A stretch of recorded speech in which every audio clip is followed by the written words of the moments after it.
Hey, hey, welcome to the Let's Glow Show. It's Amanda Sweet, the Creative Fairy Godmother. And every single week we go live with a super dope entrepreneur, creative, and business owner. And this week is no different from the rest of them. We have a super amazing human being who I actually believe this is our first time doing an official one-on-one. Yeah. Welcome, Tay.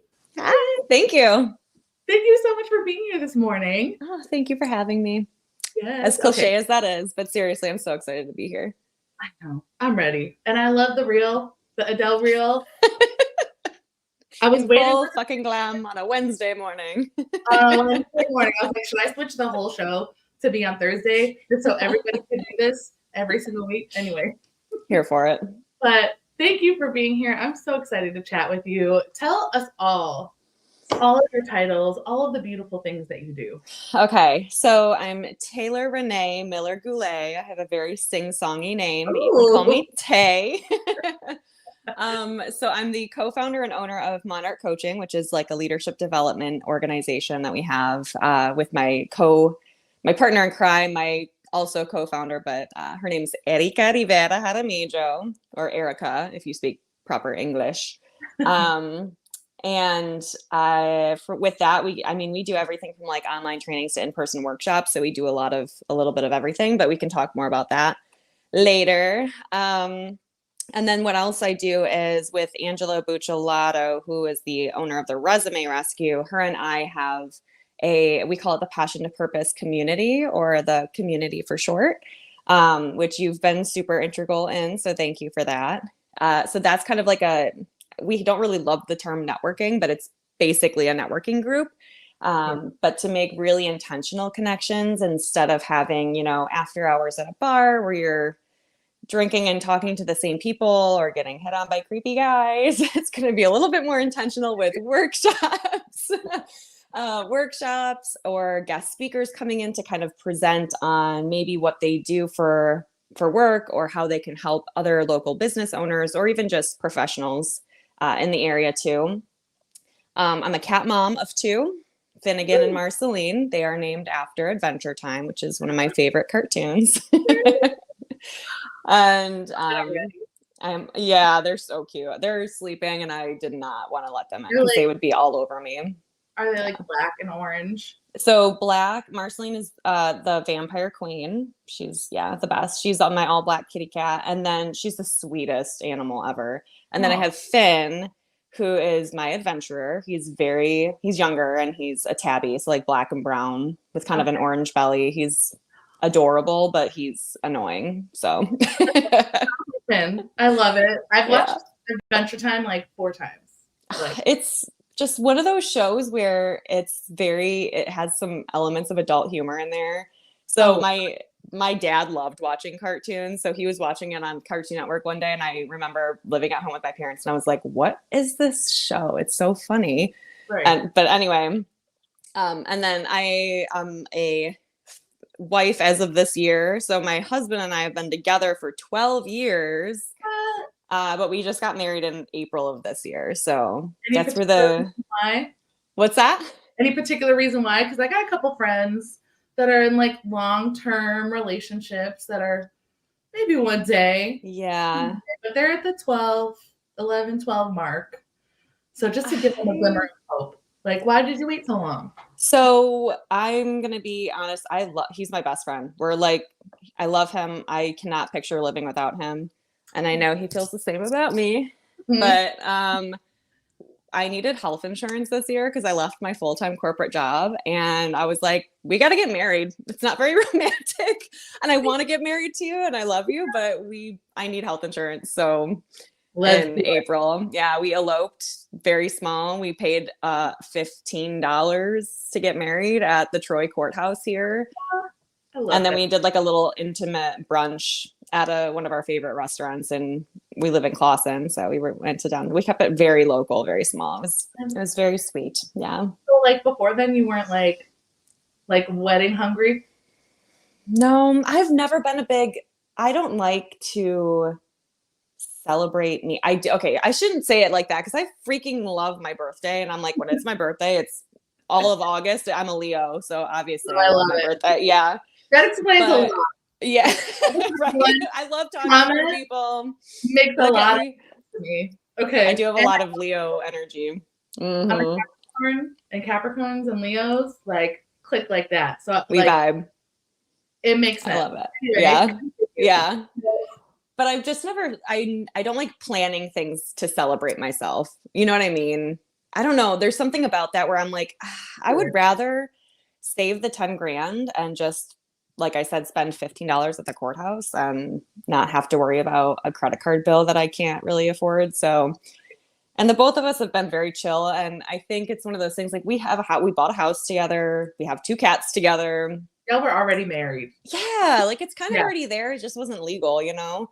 Right. And you're like, So. now I need the benefits, so we're gonna go do this. Right. And so we'll get a tax break this year. Yay. Yay! But I love that. Okay, that's great. Like I was not, and we'll go back to the professional, but I feel like yeah. relationships parts is important because I feel like, especially with women, like I don't know, all the panels that I see with like women empowerment and women leaders are kind of like, you gotta sacrifice your relationships and Not blah, at all. it's like that old school. It's kind of like the women version of like the what is it? Like the wife jokes that the men make. Yeah. Like the ball and chain thing. But on panels, it's like, you gotta sacrifice and blah blah blah blah blah. And it's like I love hearing that you're like, it was chill. We loved each other. It was dope. We watched cartoons together. Literally. Yeah. Health insurance and nothing changed. It was great. Epitome of our lives is we love each other. We watch cartoons together. That's exactly what we do. And cuddle with our cats. Except we don't have cats because we have allergies. But if we didn't have allergies, we would have cats. We have plants instead. But we love cartoons. We love hanging out, and he's literally my best friend. So I love that. You guys are so cute together too. I love that he'll like dress up with you. Nathan would never do that. I mean, he would, but so he like not to the extent that your husband does. Best, and then he understands that like clothing is part of my artistry. Yeah, I think it clicked for both of us this year because I was going to the Femology Friendsgiving, and I was running late, and I know it's a perpetual, like you hate people that run late, but I don't hate people that run late. I can't be late. I get stressed out when I'm late. It's the habit of being late or whatever. You're punctual. I'm not. It's okay. It's part of it is because I'm constantly trying to figure out how to put the outfits together. And he said something to me, like, as I was like, rage dressing, and it's just like, it's part of your artistry. Like clothing and style is part of your artistry. And I was like, oh my God, like you get it. Now I get it. And I was like, this makes so much sense. I just need to make more time for my art. But he lets me, like, he'll put the bass on and then I'll be like, we're gonna do all of the things. Work my fairy godmother. Yes, exactly. Magic. But he knows that the clothes is part of what brings me joy. So and if you go somewhere and you're not wearing something that makes you feel confident, you're not going to be your best self there. So I get that. You just taught me something, because I will say this, the one thing about Nathan, my husband, that drives me insane, and he knows this. Of course he knows this. Is he is obsessed with clothing, like clothes. He dresses very well. He buys, honestly, we get a package in the mail at least once or twice a week of something, a pair of shoes or more pants or whatever. But he takes so freaking long. And with punctuality being one of my triggers, like he will probably put on 15 different outfits before we leave the house. Yes. But I know that he does it because he's like, this doesn't feel right. That doesn't feel right. And I'm just like, I have to be more patient now, because that is part of his artistry. Is that what you said? Like the artistry, like the creativity, like dressing well. And like my husband is like you. He's a very punctual person. He calls it factor time. His mom was in the Air Force. So like they're always 15 minutes before the 15-minute early point. And I am not that, but he's taught me a lot. And like, he's really patient with me. He's the only person in my life that's actually patient with my like inability to keep track of time. Because he's patient with me, I don't get triggered. Right. And then I am like more conscious of the time. I'm like, he's waiting for me patiently. he'll go play his piano or something like that. But like, Aw.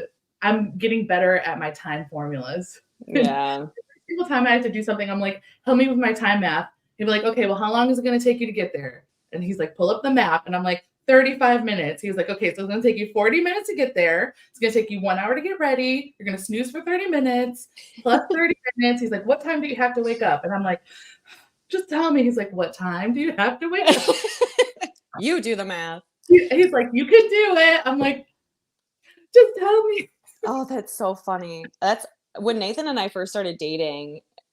I did that with him because he would tell me I'm going to be at your house because we used to live like 45 minutes away from each other when we were living at our parents' houses. Yeah. And he would always be like, I'm going to be at your house at 3 p.m. And he wouldn't show up until like 5. And I would be so furious. And I have that like that there's like a term, I don't know if it's like in a different language, but when you're anxiously waiting for someone to arrive, I got to look that term up, but I would be like sitting there looking out the window. I'm like, just so, I don't know why, like, it's just in my head that I'm like, you said you were going to be here at 3 and now you're not at 3. And I don't know if you're dead. I don't know if you don't care. That's just where my brain goes. Yes. But I did the same thing like what your husband does with you, where I was like, okay, you live 45 minutes away. That means you live an hour away.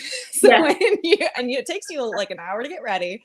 So I literally did the same breakdown. He's gotten so much better with his timing though. He's good. Yeah, it's much better. It's just when we leave and he's got to get dressed. Exactly. Like, have patience with us. Like, we mean well. We don't mean it.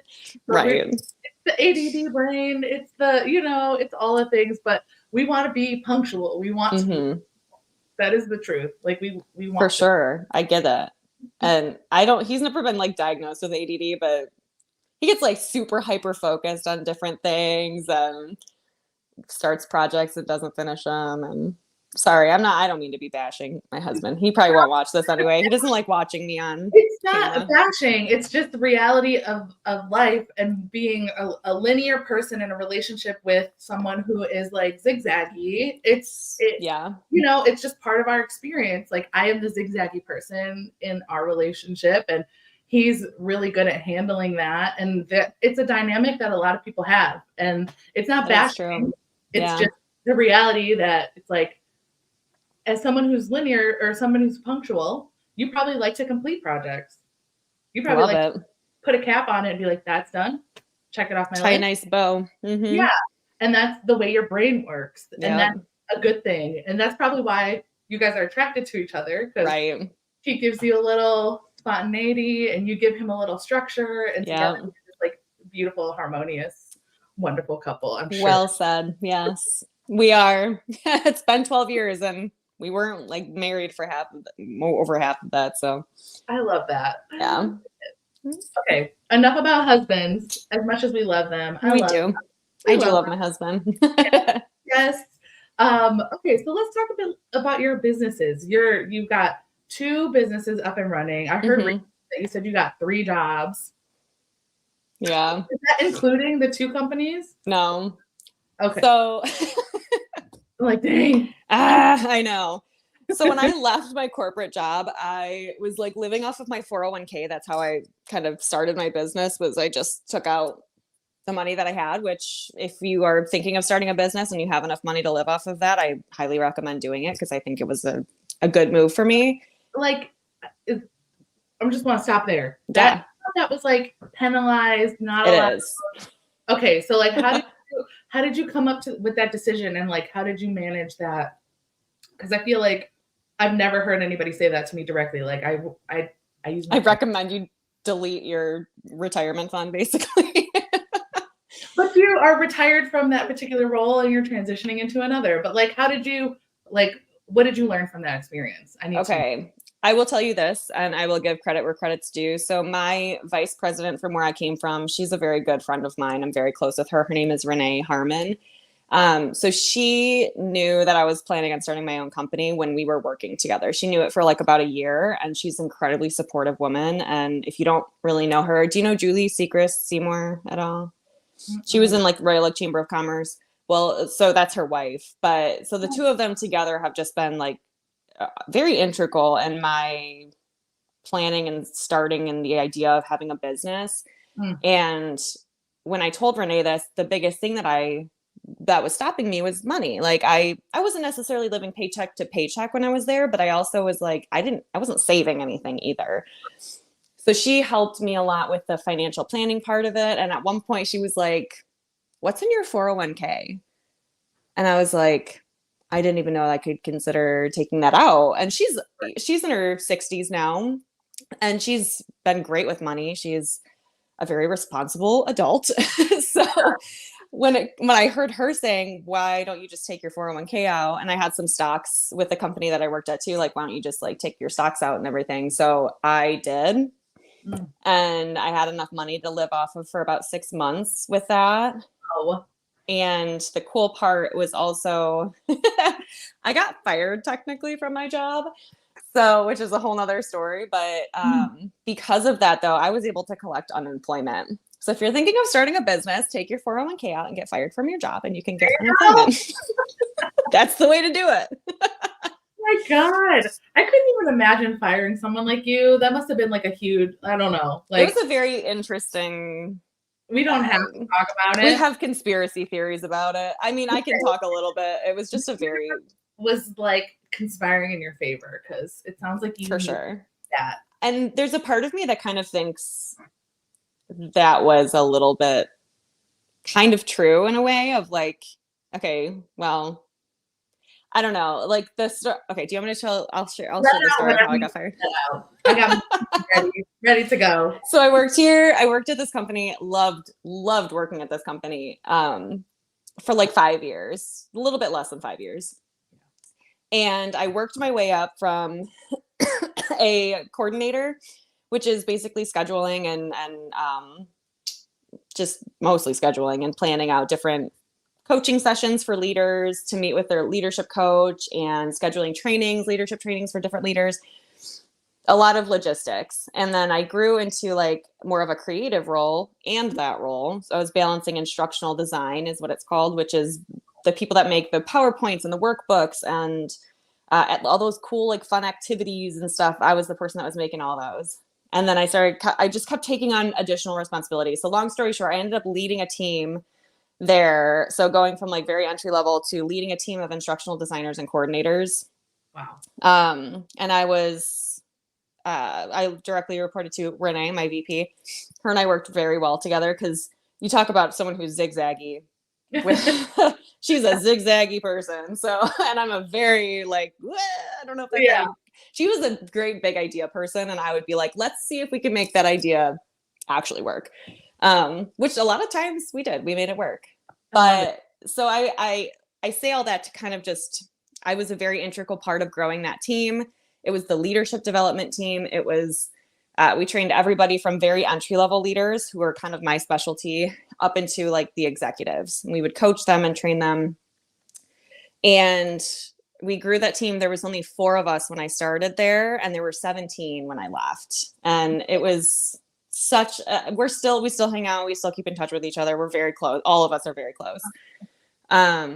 So loved what I did. Loved that whole thing. I happened to share I was on a cruise vacation in the middle of the ocean, having a cocktail, enjoying myself. Yeah. Someone from the company was also on that cruise ship, and we were talking about something, and I said, oh my God, I know someone that also applied for that job. That's what I said. I said the person's name, and I got back to work that Tuesday, and they let me go for that. For that? What? I got back, I put in my 3-week, I give them a 3-week notice because I wanted to set my team up for success. I had 7 direct reports, but in reality, I kind of had like 17 direct reports, because I had a co-lead, but he was traveling quite a bit. Mm-hmm. And so I put my 3-week notice in. I was like, let's get a game plan for how this is going to happen. I just told my team I'm leaving, and they were all like crying, bittersweet. They're happy for me. You're starting a business. This is great. And then like a couple hours later, I get called in, and HR is sitting there, and poor Renee was sitting there bawling her eyes out. And I'm like, either Nathan, because Nathan also works there, either Nathan's getting fired or like someone died. And they were like, we're going to be, what did they say? We're going to exercise our right to terminate your employment because you shared information with someone while you were on a cruise ship in the middle of the fucking ocean. Sorry for my language. Like, what? And this is after you put in your 3-week notice. This is the day that I put it in. Wow. So there's something there that I'm like, I don't, and I was very well known, very well liked. Yeah, that's like, it was just a weird. It's like, I quit. No, you're fired. Like, yeah. But I think the funny thing is that they wanted to give a reason to just let me go, but they only could come up with, oh, you said something that someone had applied for a job. So that person also was participating in that conversation. Did that person get like, no? This is why we have to leave toxic companies. Because like, and that's leadership down. That's the problem. It's like your direct manager was bawling their eyes out because they knew it was wrong. Oh, she knew. But there was a part of her, she was like, you're going to be fine and you're going to get unemployment, which is even going to be better. So, yeah, that was one of the hardest days in like my working career that I had. And I had been demoted before too. Yeah. I've had a lot of struggle stories, but. And so how do you cope with, like, how did you get from some of those struggle story situations to owning your own businesses? Like, I'm insane. What's that one? There's like a meme and she's like, delusion. That's that pops in my head all the time. Were you like constantly like, fuck it, whatever, I'm going to just launch my business, I'm going to be successful? Or did you like go through like. There's a lot of therapy sessions. Shout out to my therapist too. Yeah. A therapist. That's exactly what I wanted to know, because I feel like I've gone through some scenarios like that, not necessarily with work, but like passion projects. Mm-hmm. And I told my current boss and owner, I was like, I'm scared that I'll never leave because all of the great entrepreneurs that I know have gotten fired, and I don't know how to do that. I didn't know how to get fired either. Apparently, someone something very minuscule. But the fact that I said that to her, she was like, "Okay, well, we need to focus on your business then." And I was like, "Okay, I don't want." I love that. Like, I don't want to get fired, but I hear this story a lot. Like, Angela's got a similar story. Yeah. Owner Amanda Lawan, owner of Bamboo, has a very similar story. Wow. How did you get from, oh my God, this was like one of the hardest days in my career as an adult, to where you are now? You know, a lot of it for me has been like the first time that I got demoted, this is a funny story, was because I was fraternizing with the employees because I was going out with drinks and I was dating Nathan and he worked with me. This was at Banana Republic. So like I worked there for 7 years. So I actually really liked working there too. I like working though. So yeah. But I have 3 jobs. Yeah, we'll get into those too, because one of them is actually kind of cool. So I was a visual merchandise manager for years for Banana Republic, which was a really fun, creative job, but it was a lot of overnights because it's the in-store visual merchandiser, not the fun corporate one where you're like designing it. It's like I'm actually building the shit and doing it. Mm-hmm. So Nathan and I met because we were working overnights together like every single Sunday for like weeks and months. So I worked there at that store for 6 months, and he was one of my direct reports, but I was like, oh my God, you're so cute. And we're spending literally overnight hours, like 8 hours overnight together and like going crazy and losing our minds. Right. At 3 a.m. By the time 3 a.m. would roll around, we would just be completely out of our mind. It sounds like a rom-com movie. The first interaction that I had with him, because he has like a weird sense of humor, which is obviously why we get along so well. But I was on the top of like a 12-foot ladder, leaning over, putting this giant decal on the wall, like, you know, the ones where you have like the vinyl stickers, you have to like scrape the hell out of them to get them to stick. Yep. And I was doing that and I was sweating and it's like 2 a.m. and I'm just like pissed. I'm just irritated. I'm irritated. Yeah. I'm not a morning person. I'm not a 2 a.m. person at all. Right. And all of a sudden I just hear, and I look down and he was laughing hysterically. And I was like, did you just freaking whistle at me? And I had that mentality of like, I am your boss. You do not do that to me. No. And then ended up going to dinner with him like that same week and then went from there. Oh, I love it. That's so funny. But anyway, so I pulled into the office. I was 21 and they told me, you're getting demoted and sent to a lower level store because you've been fraternizing with the employees.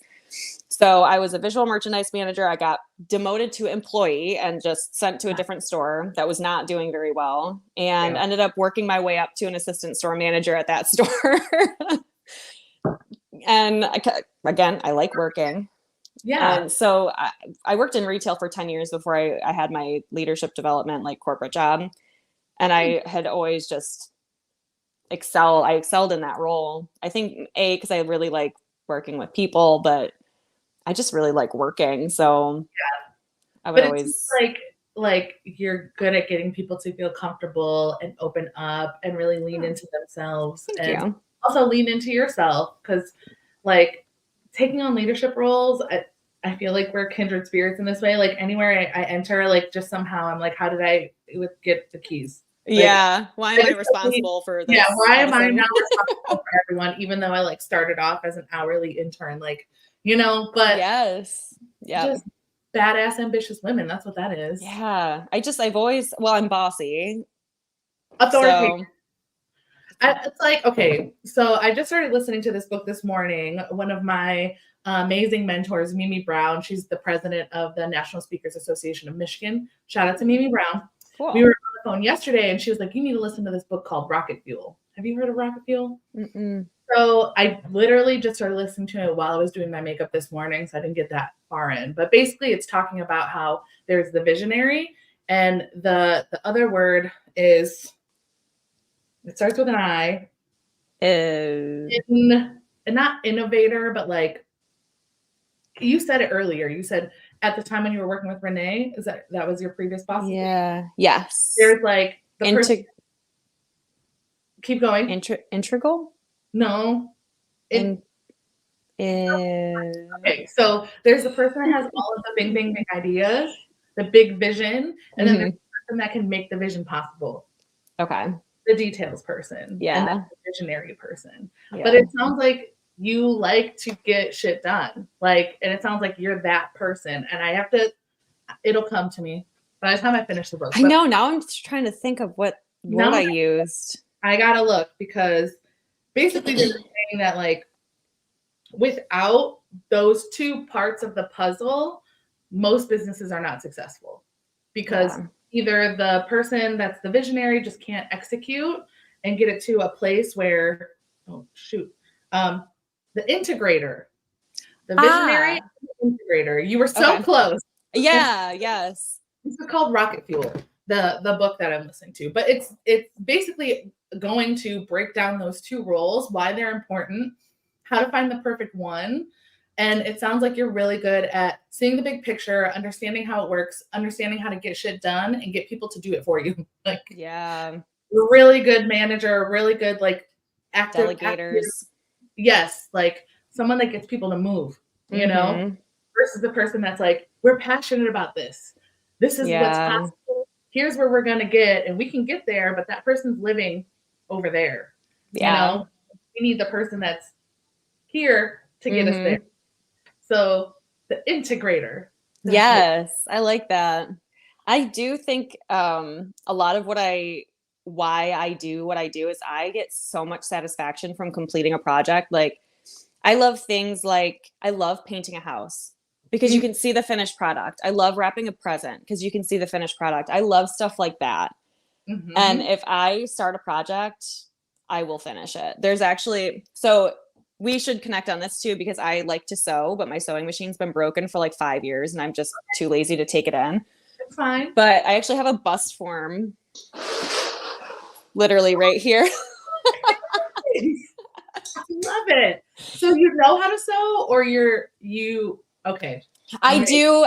So I went to Wayne State for like a semester and then I dropped out of college. So that's another fun fact of me, is that I like finishing things, but I hated school. So I dropped out of school. It's too long. But I went in for fashion merchandising. So I took a very cool sewing class basically, but my machine's been broken, honest to God, probably since I moved into my house 6 years ago. What kind of machine is it? The singer. Just get a new one. Is it like a vintage one? No, it's not. It's not a vintage one. I got it probably when I was like 15 years old. So it's about like 17 years old. If you're not gonna like go find the machinist that's gonna fix it, you're probably There's one in Madison Heights. There's one that's pretty close actually, but I just don't know how much it's gonna be. If it's over $250, just buy a new one. That's yeah. Like no, I think that's accurate. Like that are, I wouldn't say go cheap. Like, so my instructor, Robin, the owner of Ivy's Custom Corsetry, shout out to CCS and the education program. So that's where I've been taking my sewing classes, but with Robin. I want to do that. I want to take classes. They're like $50. She's got her sewing one starting at the end of January. I'm doing it. I did where's all my stuff to write down? I stacked it underneath my camera. At CCS, but also it's like in the fashion building. So if you're a fashion junkie like I am, it's just so inspiring to be around all the mannequins and the fabrics and the zippers and the shoes. And like they have their like shoe section. They have like a big, like all these reams of like different zippers, and they have all the student presentations up. Like, yes, it's 9 a.m. on a Saturday morning, but it's like you're in a space where you can create and you're around other people that are in that same. It's just it's different and totally worth it. But she would tell you, don't buy a cheap one. She would tell you buy something that's metal. Yeah, I know this is crappy plastic, and plastic. Yeah. But I have a plastic one. But her number one piece of advice was like, if it's got a computer in it, it's too much. Mine does not, thank God. Yeah, but a lot of things you'll see now, like if you go shopping to do embroidery and shit like that. Yeah, I don't do any of that stuff. No, and it's the same as the knobs and the wheels, but it's now a computerized. Mechanical. The mechanical will last you longer, is what she was. But I love that you're that you did fashion merchandising, you worked in retail for so long. So how do you incorporate that into your life now? I need to know. Well, I love clothes. I've always loved clothes. So I'm not I'm not very knowledgeable about fashion. I'm not gonna lie. I just love kind of what we were saying earlier in the show is I just love feeling confident and comfortable with what I'm wearing.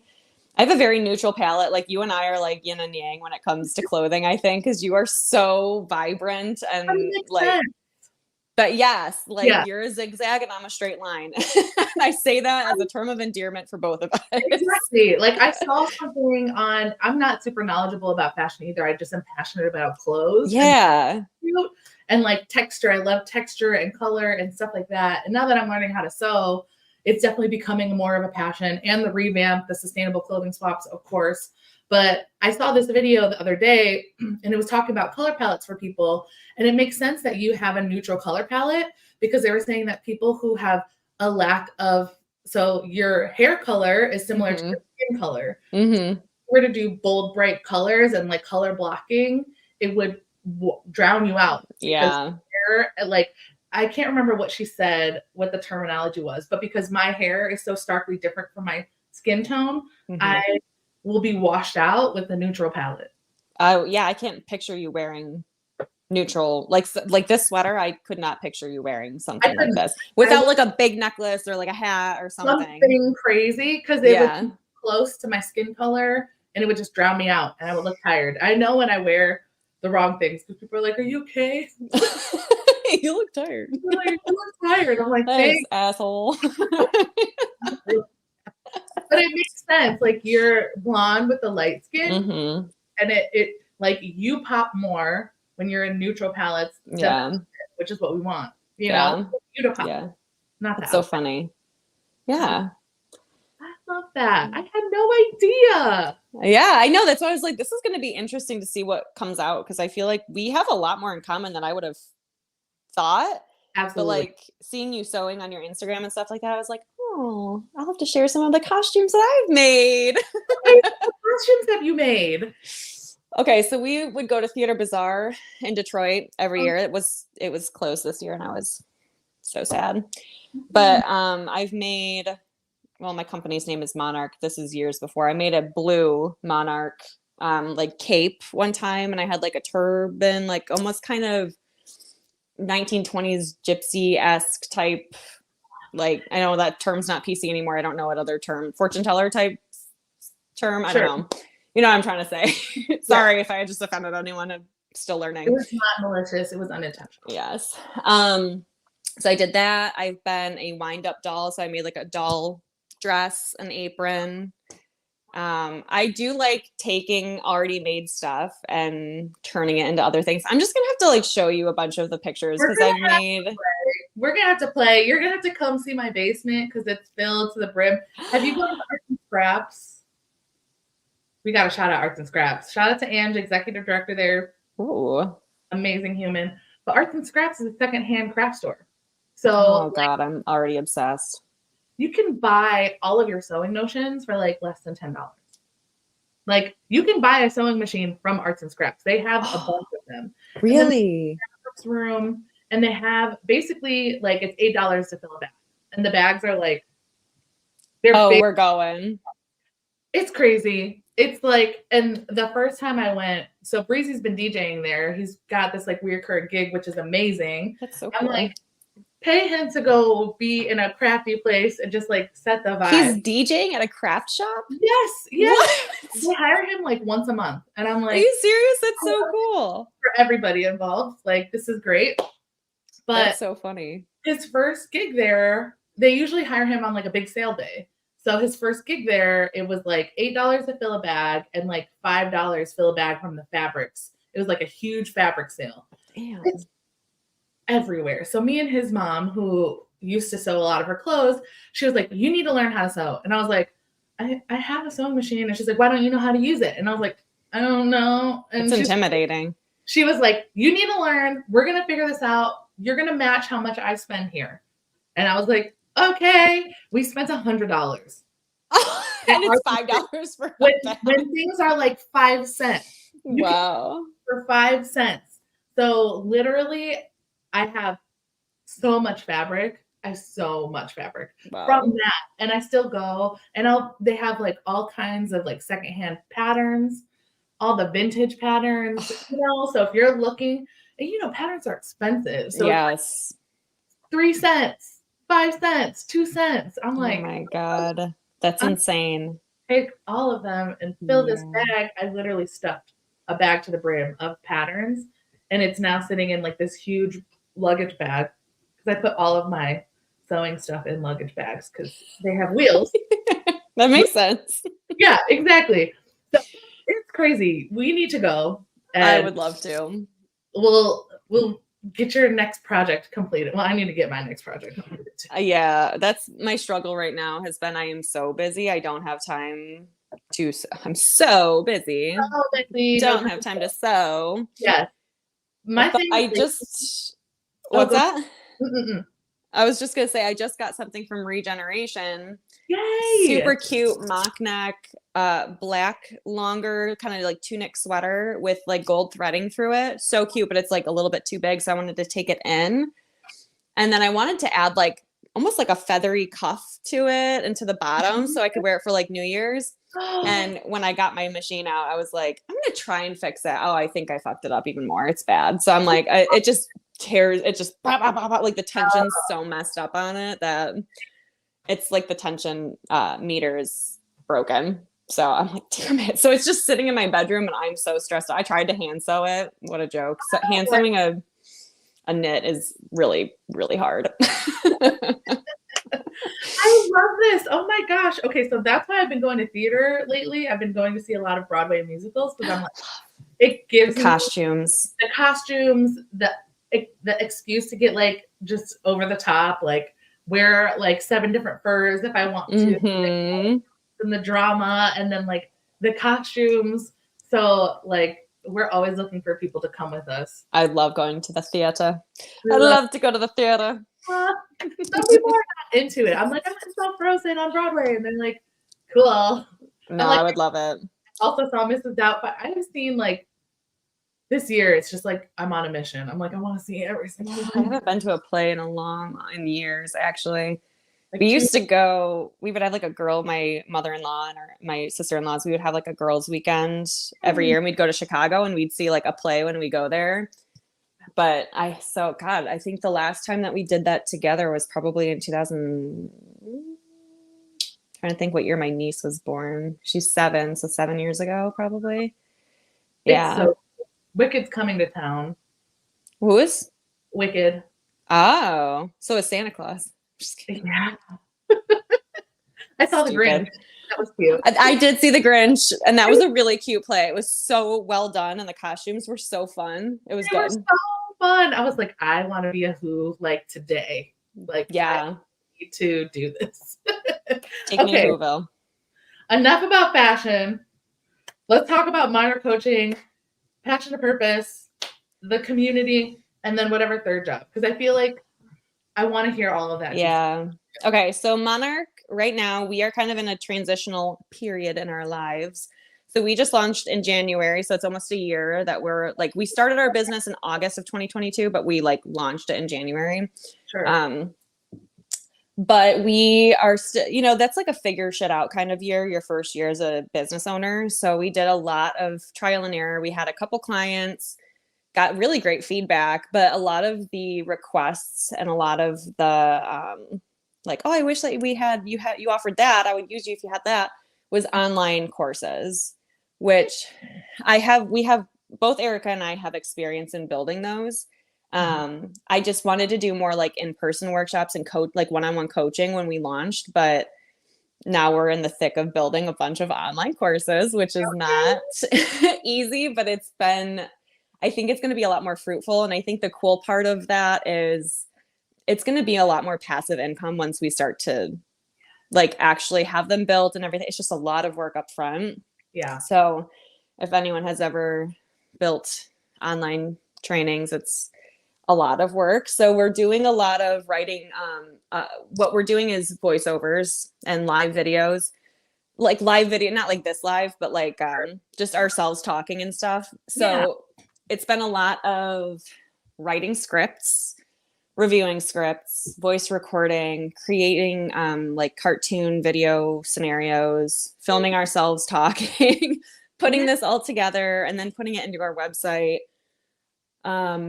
And so that's been a whole learning curve, is like doing all this without like, we did this at the company we worked for before because Erica and I came from the same place. I see. But we didn't do it like to the extent that we're doing it now. You know what I mean? Where we're putting it on our own website and we're promoting it ourselves. That's the stuff where it gets a little bit tricky. I am a instructional designer. I am a leadership coach. I'm a leadership trainer. I'm very new to being a business owner, and that's a whole different world. It's a different job, totally different job. So I'm giving myself some grace this year that I'm learning how to do that. This is a learning opportunity because I am one of those people where I'm like, I need to be good at everything I do. And I'm not very good at this right now. And it's stressing me out. What part is challenging you? What part do you feel like you're like, I'm not used to this? Because it sounds like a lot of the things that you've done before. The sales aspect and proposals and like trying to find clients has been to be very vulnerable. That's what I'm struggling with, because I am very much not a look at me, here's my thing, like buy my stuff. Yeah. I don't like doing that. So that's one aspect where I feel like I could probably, and Erica and I we're very similar, and we're like two linear people. We're very aligned. She's been amazing. She runs all of our social media. So anything that you see from Monarch Coaching Co., Instagram and Facebook, and most of our LinkedIn posts are from her. Nice. And she does a really great job with that. I think we need to get a little bit more focused on the actual proposing of what we've got built. So we have this amazing emotional intelligence online course. It's a 2-part course. It's a self-paced course, and it's got 2 different classes within it. Yeah. And each of those classes comes with a 45-minute one-on-one coaching session. So you'll do this online course, then you'll schedule an online like a virtual coaching session with Erica or myself to kind of talk about what you just learned and how you can implement that on your team or in your role, whatever you're doing right now. So it's really cool. There's a lot of resources that go with it. There's a lot of team building exercises that come with it. And I'm like, right now I'm like telling you all about this because I'm so excited about it, but I don't know how to go out into the world other than doing this and be like, here's my amazing product. Like, buy it for your leaders. What might be an interesting route, and I only say this because I'm in the thick of it, but like the co-working industry is a growing and new industry. And there's a new co-working space that pops up every other month. I'm noticing that. The people that work inside of the co-working, the people that run the co-working spaces need emotional intelligence so badly. When I first started at Bamboo, I remember my first day, like I went home crying because I was like, did they hate me? Did they not like me? Like we were only 30% capacity. Now we're at 100%. But it was like people walking in, looking through me, asking me for coffee, like ordering me around. And I had to change the culture of the space. You know, we were downtown Royal Oak, new business. It used to be like a luxury furniture store. So people just walk in and market. It's a lot like retail. But I think the industry of co-working doesn't fully understand what they're looking for yet and how to train their people to be really good at it. So reality is, for a really good community director or community manager, they need to be good at retail. It's basically retail, except you're selling rental, you're selling a membership. So you have to be good at retail, you have to be good at sales, you have to be good at long-term relationships because you want these people to renew every year and you see them every single day. So building those real relationships without crossing a personal boundary, it was really challenging for me. And I'm meeting new people who run co-working spaces pretty often. And they have either like the hospitality side, but not the people management side. Or they have the people management side, but not the hospitality side. You have to be like able to like run programming and make it jump. Like you got to be able to make that place feel lively because then people will pay for memberships. But I feel like the struggle for people in my position or things like that, because a lot of co-working spaces, it would be just me. In my position, I have a full-time employee and a part-time employee. We've gotten to that space, but most people are doing it by themselves. So they're alone. And they're managing all of these relationships where they're technically like working for them, but they're not. Interesting. So I say all that to say, like, you should reach out to co-working spaces. You should go in, say, like, I'm offering this program. We're focusing our energy on community managers, co-working spaces, because I've met a couple that just need help. They need help. They need a team. They can't afford a team. How to like work through some of these interpersonal problems. And I feel like it's all emotional intelligence. That's so the foundation of Monarch Coaching. We focus on what's called transformational leadership. That's where we got the title of Monarch. And it is totally focused on emotional intelligence. You can't do any of the other things that we're talking about without EQ. And that's like one of our biggest selling points, but it's also something where the people who need it the most are the people who never want it. People that can't get, like, I feel like at least in the co-working community, a lot of it's small business owners, and then they hire a manager that's just and then they just walk away. It's not in my scenario, but I've met a lot of people who are in that. They're like, I feel like I'm on an island by myself, just floating. And I'm sure that their leadership or their owners would give them, buy a course for them, but they're not willing to get them an employee or like a long-term. I think it's at the top that's the issue because they're looking at the bottom line. I'm like, you need to invest in your people because if you invest in your people, they'll bring people. Like, that's like the area of focus that we have is more like that frontline leader and people who are either newer to leadership or maybe they're just very young and they don't know how to lead people necessarily, but they're good at their job. And it is very prevalent in every organization I've worked with and worked for that the senior leaders, and it's not that there's a lack of caring necessarily, although sometimes there might be, it's just a lack of time and prioritizing their leaders and holding them accountable. And that's what we do, and that's kind of what we would do. We don't want to necessarily replace that relationship, but we would go in and be able to coach and train and hold those leaders accountable so that they can actually do their jobs really well and be held to the same standard, so that these senior executive levels can focus on the business and not have to necessarily worry about that frontline leader who is truly, in my opinion, they're in one of the most challenging positions because they're stuck between like a rock and a hard place with, I am these people's they report directly to me. So I have these people problems, but now I also have to focus on business needs. And that's a really hard combination to meet in the middle and make, we're not about making everybody happy. You can't do that. But there's a fine line between being a very good, strong, empathetic leader and like holding people very highly accountable so that they can actually do their jobs but be respectful at the same time. It gets very complex, but that's what we're here for. And that's what we do. We offer the one-on-one coaching, the conversations. It's almost like therapy for these leaders. You know what I mean? We need it. Okay. So offline, I'm going to pitch you doing a workshop at Bamboo, because I feel like a lot of these small business owners are in that place where they're like, I just hired my first employee who's going to be out here doing my sales or my recruiting. And it's like, they're green, like super, super green. Yeah. That's all I can afford, So it's like, okay, let's invest a couple dollars here, invest a couple dollars there, but we'll talk about that later. I like that. No, I think that's going to be kind of like our best sales pitch is we have to just do it so people see it. Exactly. That's the part I'm scared about. Like, I'm thinking, and I might ask you about this later too. I've been working on a course that I want to host in person about confidence and personal image. And like a lot of people that are around me are like, make it evergreen, do it online. And I'm like, I have never done any of these things. So I need to see if I can hire you to help.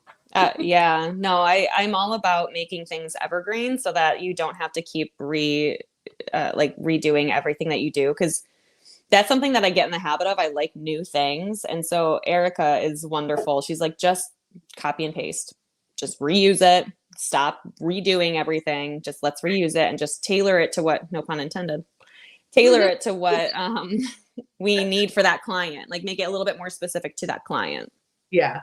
But I'm like, I get distracted by new shiny things. I'm like, oh, new shiny thing. Yeah. I love doing stuff from scratch, which is like annoying when you're in learning and development because you have to start just making things that you already have and just tweaking them. But I'm a new shiny type of person, 100%. Yeah. Okay. So you said you had a third job that was pretty cool. Yeah. So, okay. I actually have 3 part-time jobs. One of them is I work, right now I'm just seasonal employee for Shinola, which is a really cool company to work for. Honestly, I have my birdie watch on right now. And I love working there. It's retail and I kind of have a little bit of PTSD from retail. So I'm like, I'm going to do it through January and then I'm done. So that's where I'm working right now. I haven't been doing it lately, but I'm a contract worker for pop-ups for Rebel Nell, the jewelry company. Oh my gosh, really? Yeah. So I also have my Rebel Nell piece on too. Hey. I'm repping today. I'm really repping you today. are. So that's really cool. I really would just go and host a pop-up for a couple hours and explain what the amazing company and organization does. So I could give the whole spiel just because it's like second nature now, but very cool company to work for. But I think my favorite job that I have that I fell into because a friend of mine works there, I work for and Nathan's doing it too, for a warehouse that is like a music and entertainment merchandise distributor. What? So they get all of the merchandise for a bunch of different artists. And it's like it's shipping and receiving. So I just package a bunch of stuff out. I work specifically, and I'm not a huge Swiftie, I work specifically with Taylor Swift's merchandise. What? It is unreal how much different shit this woman has for sale. Wow. Unbelievable. What is the weirdest thing?